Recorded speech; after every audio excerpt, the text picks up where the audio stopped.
round of applause for our amazing guest speaker today, not the governor, but Gov Hutchinson.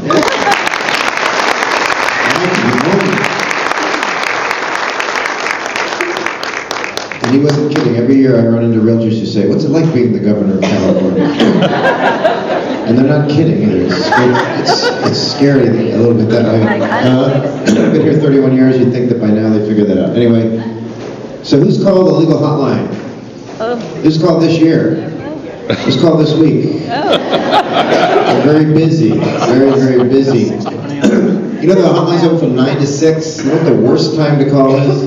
9 o'clock. Everybody else calls at 9 o'clock. Call a little bit later. By the way, we found as the day goes on, the calls get longer and longer. The realtor who calls at 9 a.m. is very serious. They got a serious issue. They've been up all night. They want an answer to get on with their life. The realtor that calls at 5 p.m.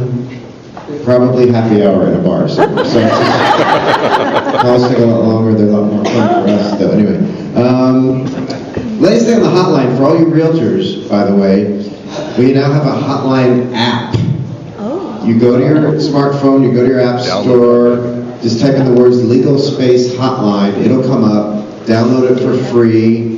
From now on, you have 24/7 instant access to the legal part of the website, zip forms, and the hotline itself. You can email a question right there directly, we'll call you back.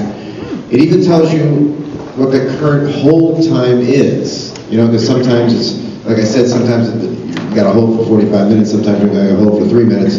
So that's a good feature to have too. Okay, so check that out. Okay, I'm here as always to update you on the latest. You want to know what the latest is? Yes. There's always something, right? How many of you are finally used to calling the DRE the BRE? How many have gotten used to that? How many of you still call it the DRE? Be honest. Guess what? It's 50-50, it's going back to DRE. So, all of you guys that never change your business cards for 5 years, hold off a little longer before you change, okay? Like I said, people are going to quote me, Gov said it was changing. No, I said it's 50-50, it's going to change. We'll know by the end of the year. Okay, but here's the latest from the BRE, very important. Now, this isn't going to take effect for a year.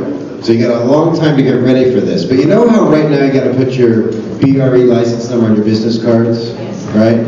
Starting January 1st, 2018, you're going to have to put your DRE or BRE license number basically on everything, including for sale signs. Oh, wow. You property managers, classified rental ads, TV, radio, website, flyers. I don't care. If your name appears, your BRE number is also going to appear, and your company name. But I think you already do that, because the Code of Ethics, by the way, so up until now, you have not been required by law to put your company name on your materials.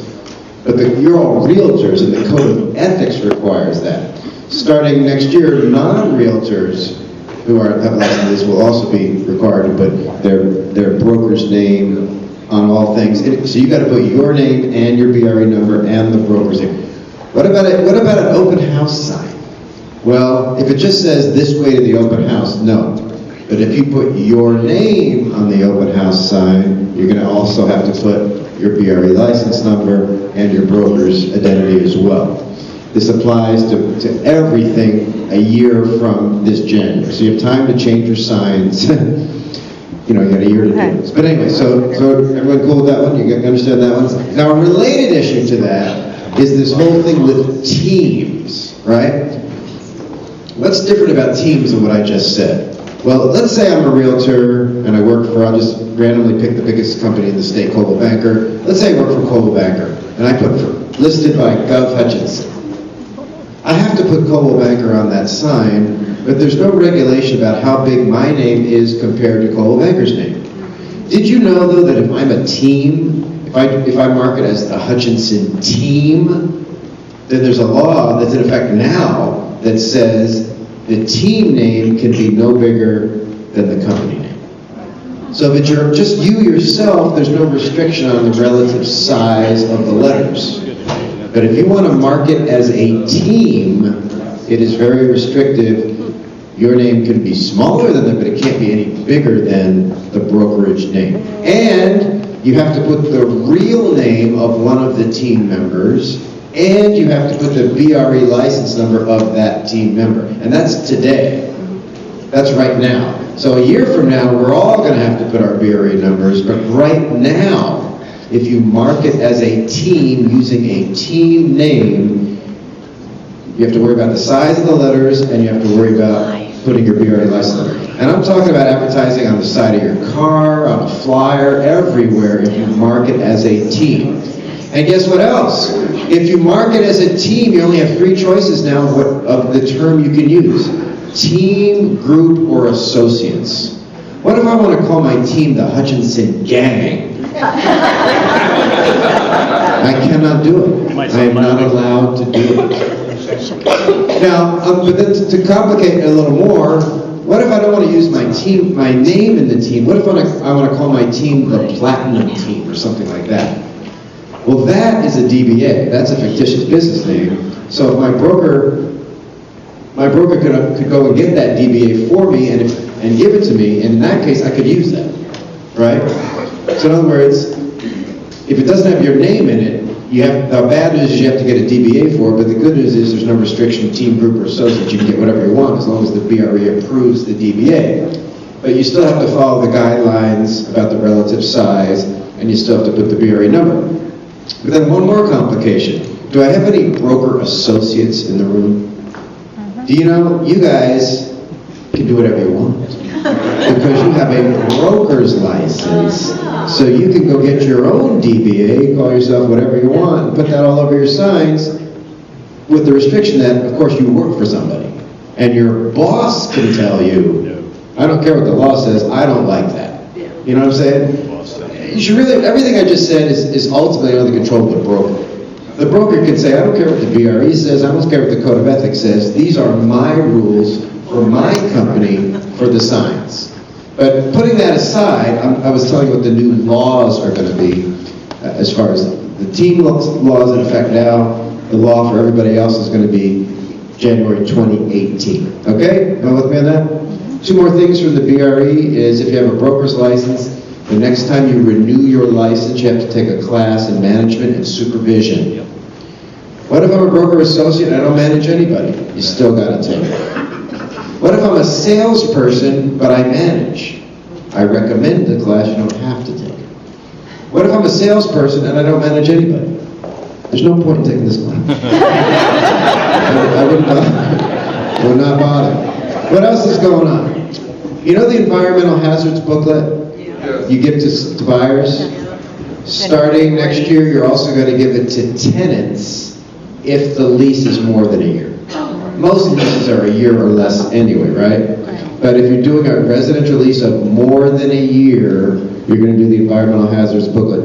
That's like the agency, right? I mean, agency form only applies to sales. But did you know all these years the agency form also is required on leases of more than a year? It says it on the form. So, now we're going to have another thing that's going to be on leases of more than a year, and that's the environmental hazards booklet. Okay? With me on that? All right. What else is going on? Did you know now on rental properties, residential rental properties in California, you have to have a smoke alarm in every bedroom? Yes. Some people probably thought that was already true. No, that used to be true just for newer homes, newer than 92, or older homes that have had $1,000 worth of renovation. So if you had an older home, no renovation, you could have gotten away with 1 smoke alarm in the whole house. And you can still get away with selling a 1962 house that's never been renovated with 1 smoke alarm, unless you're in a city like LA that has a city ordinance that requires it. But now on rental properties, I don't care where you are, I don't care how old the house is, I don't care if there's been renovation work or not, you got to have a smoke alarm in every bedroom and the hallway.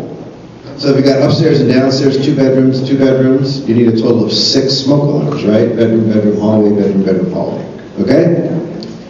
Here's another one. Did you know that effective January 1st, 2017, 3 months from now, every house in California is going to have low flow showers toilets, and faucets. Now, if your house is newer than 92, you're good, because the building code since then has already done that. But those of us, including me, who have homes older than 92, we are required to upgrade our plumbing by January 1st.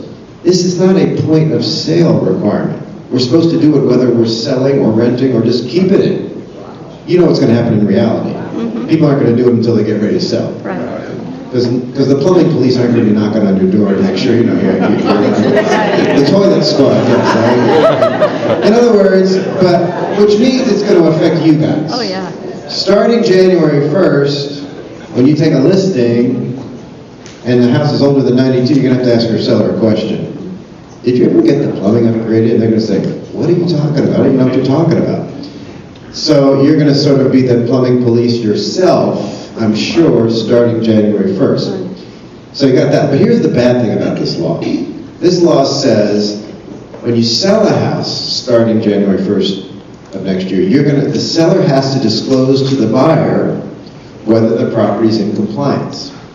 Now what's different is, up until now, did you know today when you sell a house, you have to disclose like renovations you've done to the house without a permit or something like that. But it's not your job as a seller to know what parts of your house are in compliance with current building code and what parts aren't. You have no idea, you don't have to know.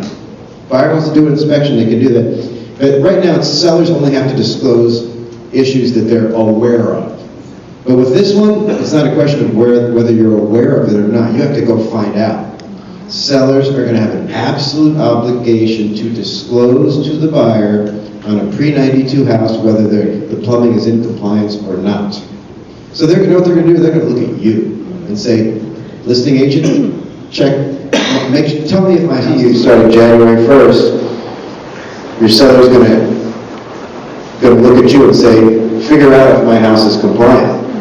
And then you're going to say, how do I know? So you're going to have a plumbing friend who's going to come out and who's going to check it out. Okay? Because this is a new thing. This is the only thing that sellers now, they can't say I'm not aware. They actually have to be aware. Question? Will CAR be updating forms to allow for us to disclose? In other words, the seller property questionnaire will probably have a question on that.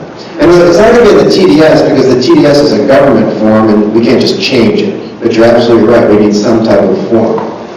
Maybe a property inspector could certify that. Definitely, but the issue is, he's coming about a property inspector, but I think the issue is, the seller has to disclose this even before you get to the inspection part. I mean, it's going to be a seller obligation to make the disclosure. So remember, we're all supposed to do it whether we're selling or not. Well, are there penalties for false disclosure? I have enough to do. For non-disclosure? No, mistakenly. You thought- There were specific penalties, so they're just going to sue you, so. That's all. Just lawsuit, that's all. Yeah. I think I have Yeah. How does that apply for rentals? Well, rentals, obviously, yes, if you're renting a property, your appliances better be in compliance too, right? Yeah. This is not like a lender required thing where you have to do the upgrades prior to go to I don't know if lenders are going to require, I doubt lenders can say, we're not going to lend you the money unless you certify to us. Your issue is going to be with the buyer and the tenant. They're the ones. You can leave them a credit at that short date now. The question is, can you just leave them a credit? I guess, you're right, the law doesn't have a specific penalty. But, let me answer that question differently. Your question is, can you just leave a credit in escrow and have the buyer take care of it? I wouldn't do that. Because the same thing with the smoke alarms. Yep. Right now, seller, you can put in the contract, buyer agrees to pay for putting in the smoke alarms. But did you know, if the buyer doesn't give you that money before close of escrow, you, the seller, still got to do it, put the smoke alarms in, and then go chase the buyer for the money after closing. Good luck with that. In other words, just because the buyer agrees in the contract to do it, doesn't relieve the seller of the obligation to make sure it's done by close. Which is why for 30 years I've always said, when it comes to doing the smoke alarms, just have the seller do it. Don't put buyer will pay for it, because the seller still has to do it. And it's going to be the same thing with this plumbing upgrade. Even if the buyer agrees in the contract, I'll take care of it, that's not good enough. Don't look at me like that, I'm serious.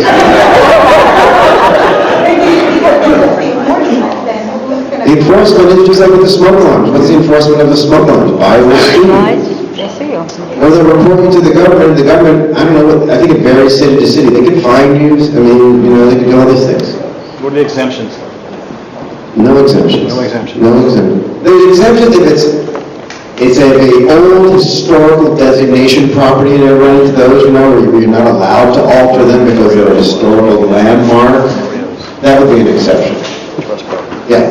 So from a lender's perspective, odds are pretty good we're going to require it, because when we foreclose on that house, we don't want a house with ground. Probably going to be a lender requirement. There you go. For the appraiser, right? What about? Most likely, we require. What about flip properties? Still got to do it. See, you guys are all looking at this the wrong way. This is not a point of sale. Everyone should do it anyway, whether they're selling or not. So here's a good excuse for you to cold call somebody.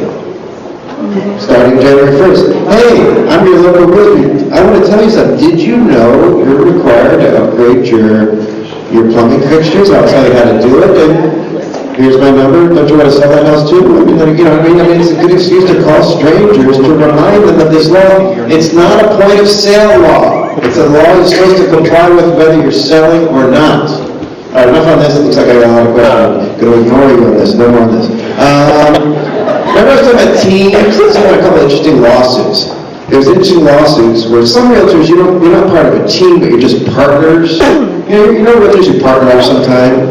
Sometimes it's like a husband, wife, parent, child. Sometimes just friends. They do deals together.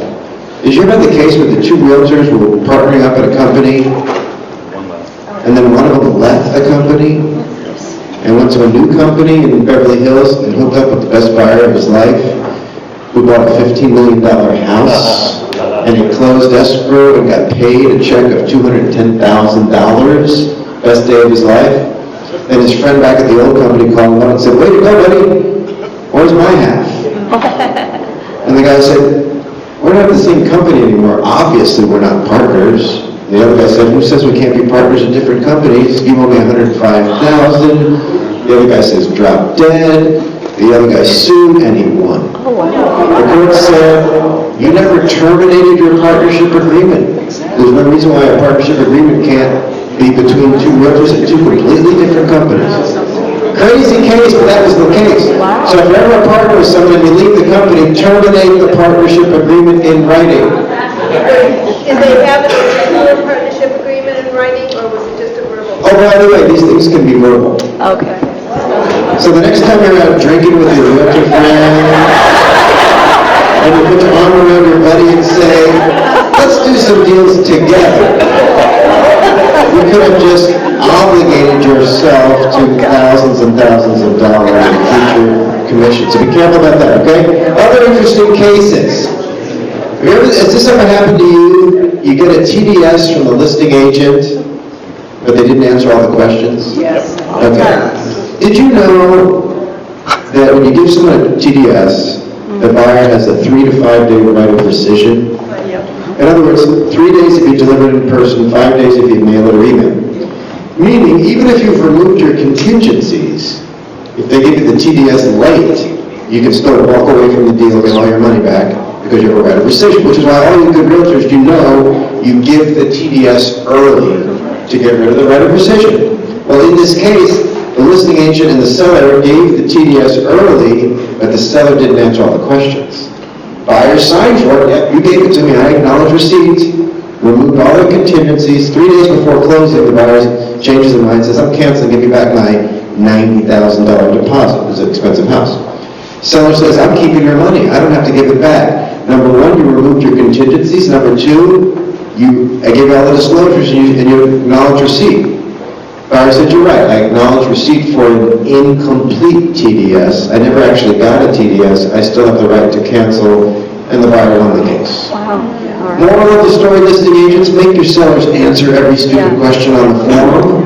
Otherwise, the buyer can just walk away. No questions asked whenever they want. I know what your seller's going to say, "I don't know the answer to that question." And you put no, because all those questions are worded, "Are you aware?"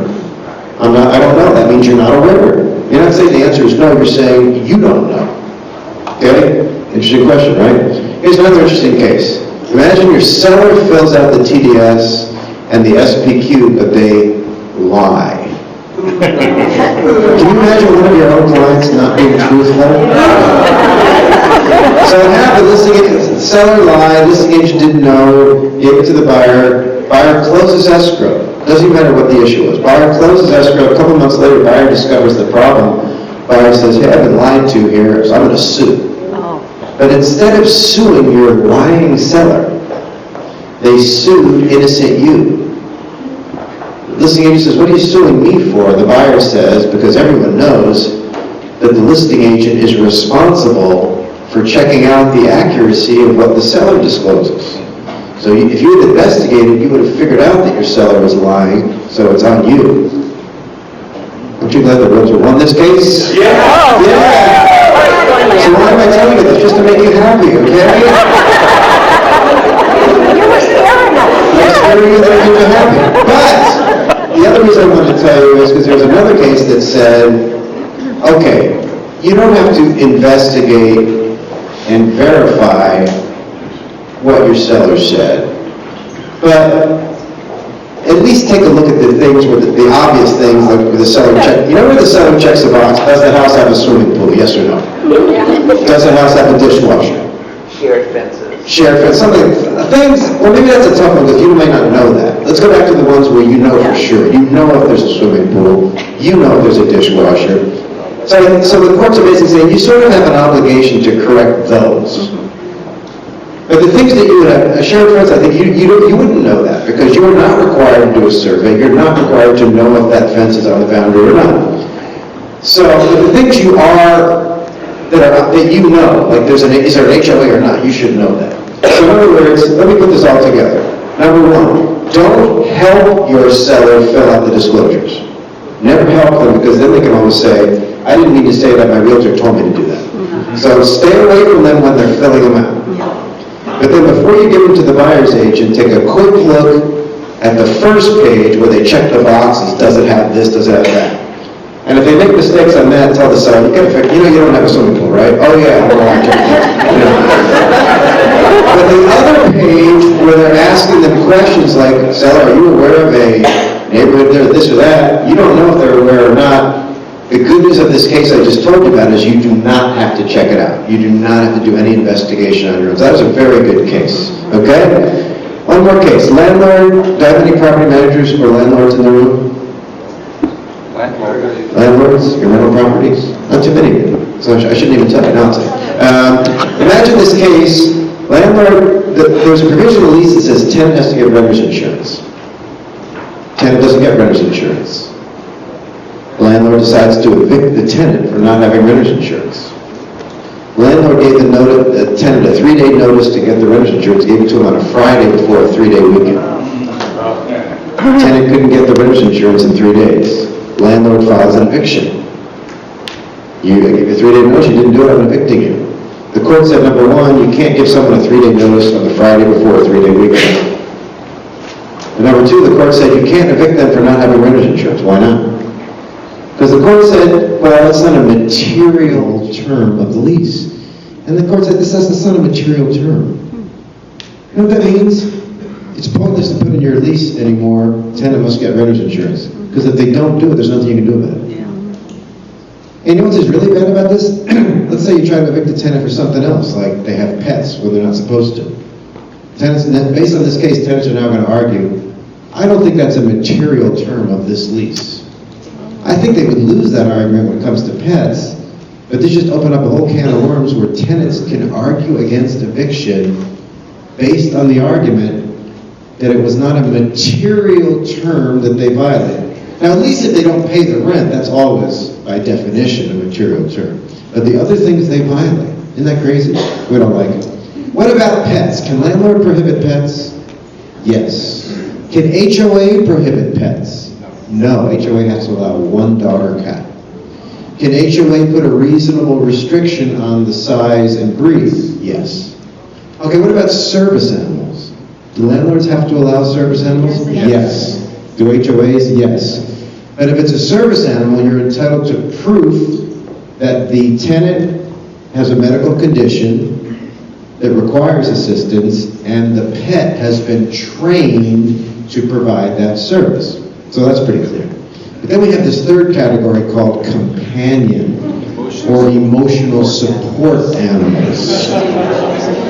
This is where the tenant goes to their online physical therapist and says, I'm kind of lonely, but if I had a pit bull, I wouldn't be so lonely. So the online therapist prescribes a pit bull. The tenant gets the pit bull. The tenant goes up to the landlord and says, meet my new pit bull. Landlord says, you can't have a pit bull. It's a companion animal. I don't care, says the landlord. I will lose my insurance. My insurance specifically excludes certain breeds like pit bulls. So if you have a pit bull, I lose my whole insurance. Tenant says, that's not my problem. My online therapist says I'm entitled to a pit bull. Well, who's right in that argument? Nobody knows. We're still waiting for a test case. CAR sponsored a bill this year that would have clarified it and said, to have a companion animal, number one, you must be examined by a California medical doctor who actually determines you have a illness of some kind, like depression or something, not just you're lonely, and the companion animal that you choose cannot affect your insurance, cannot endanger the other tenants, and must be appropriate to the property. We've heard of companion turkeys and companion ponies and pythons. Doesn't that law make a lot of sense? It didn't get passed. Why? Because we had opposition. SPCA, PETA, and all you dog lovers out there who didn't want any restrictions on your ability to have a dog. So now we are actually soliciting realtors and your clients. If any of you or your clients are a landlord in this situation and you want to fight it, we want you to be the test case. We will pay all your attorney fees. We will pay everything. Because we actually think if we go to court, we'll win. And a nice hotel and everything you want, okay? Almost done, Kevin. Let's see. So those are the interesting cases. Those are the interesting laws. A couple things real quick. Another thing, if getting back to rental properties and HOAs, listen to this. If you're in a rental property or an HOA and you have a private backyard, ready for this? You have an absolute right to have a clothesline. Really? If the landlord says you can't dry your clothes outside, you say, drop dead, landlord. There's a law that says I can dry my clothes outside. They can't force you to buy a dryer and dry your clothes inside, as long as you have a private backyard. Isn't that interesting? Wow. I don't know who lobbied for that law, but some guy had a clothesline there. The clothesline people, I don't know. But anyway, that's absolutely true. Yeah. No, private means you don't share it with anyone else. It can be visible. Not front yard, not balcony, not deck, not patio, not hanging from the window, but private backyard. Another thing on HOAs. We are in the 5th year of a state of emergency drought. What that means for you is HOAs, if you're in an HOA, the HOA cannot require you to water your lawn unless they supply recycled water for that purpose. And if you live in an HOA and you have a lawn, you want to rip it out and replace it with artificial turf, gravel, rocks, cactus, the HOA can't stop you at all. Wow. You can do whatever you want, okay? Last topic, forms. Are there any new forms? You want to know, right? Yeah. I know what you're wishing. You hope there aren't any new forms. Who wants new forms? Right, you have enough new forms. I have good news for you. There are no new forms. Okay, there's a couple new forms. One of them, though, is just simply the wire fraud advisory, right? We just recommend you give that to clients just to get their mindset that don't send money to people like an escrow company unless you actually verify that, yes, we really should send the money here, because there are bad guys out there, probably in Russia, North Korea, or whatever, sending you emails, pretending to be the escrow company, say, oh yes, here are the wire instructions. And then don't call the phone number on that email to verify, right? Because they have their own help desk that will help you. Oh yes. Thanks for calling. Send it to the right place. So give your client, talk to your escrow company. They've got this covered. But wire fraud advisory. The only other new form we have is called an agricultural land seller questionnaire. Anybody ever sell farms? If you do, there's now a new disclosure form. So we've already got the seller property questionnaire, and we have the vacant land questionnaire. Now there's the ag land questionnaire. You'll probably never use it in this part of the world, okay? Those are the only new forms. Are there any forms that you have that change that you should know about? Couple things I want to mention. You know that form, the SSD, Supplemental Statutory Disclosure? Have you noticed they changed the name? Yes. ESD, standing for Exempt Seller Disclosure. You know why that's good? Because that reminds you, when do you use that form? People are always confused. When do I use the SSD? And the answer is, only when the seller doesn't have to do a TDS. So most of your deals, the seller has to do a TDS. But if it's a probate, REO, bankruptcy, brand new home, or trust sale, you don't have to do the TDS. But if you don't have to do the TDS, there's another form you have to do instead of the TDS, and that is the exempt seller disclosure. So you never need both, but you always need one of the two. Okay? And by the way, if it's a trust sale, but it's a living trust, and the trustee used to be the actual person on title, they're not exempt. They're like a regular seller, right?